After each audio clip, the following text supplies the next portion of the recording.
ஆத்ம வணக்கம்.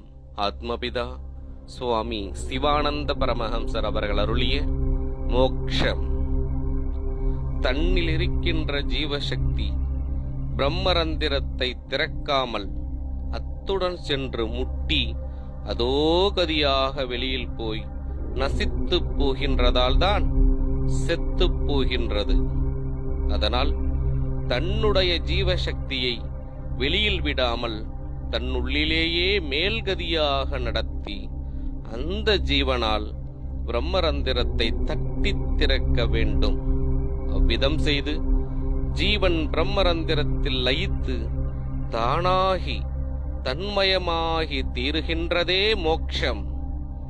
இவ்விதத்தில் அல்லாமல் மற்றெந்த விதத்திலும் நமக்கு மோக்ஷம் சித்திப்பதில்லை. ஆத்ம வணக்கம்.